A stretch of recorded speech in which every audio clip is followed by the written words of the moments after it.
Hello guys, meron kasing nag-comment sa akin na takot daw ako mag-run sa kuryente na 220 volts.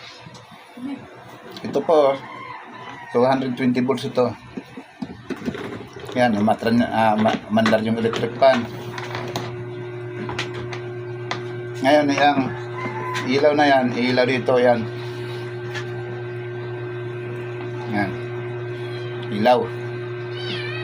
Ngayon, puputulin ko yan. Puputulin ko ang wire niyan. Yun, namatay. Diba? Putulin ko lahat.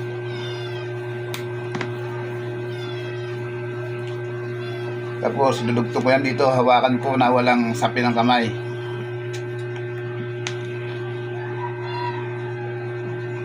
Papakita ko sa inyo, walang daya yan.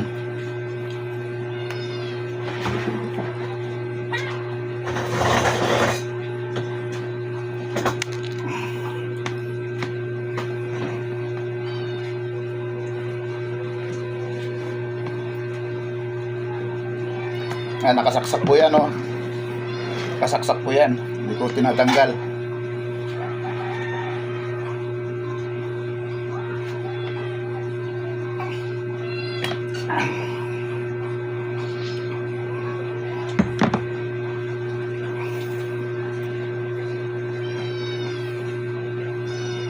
Ayan po.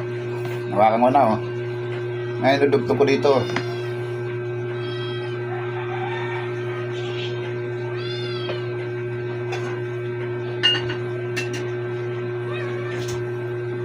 Ayan. Lalagyan ko muna ng tip isa para hindi sila maglapat.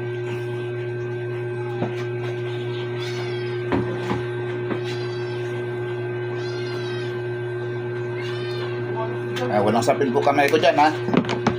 Ito isa, kakabit ko na para umilaw yung ilaw.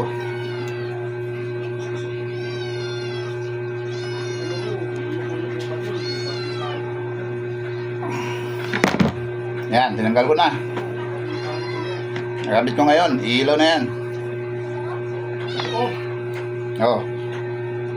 Umilaw po, inawakan ko, ha. Hindi ako na kuryente.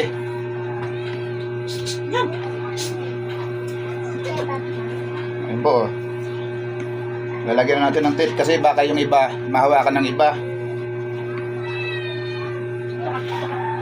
Katunayan po yan, nawakan pa, wala pang tape yan. Yung electric fan, bubunutin ko. Oh, wala na, namatay yung electric fan, diba? Ibig sabihin, 24 volts talaga yan. Oh, sinaksak ko, nailaw. Nagalaw yung saksakan ng ilaw yan.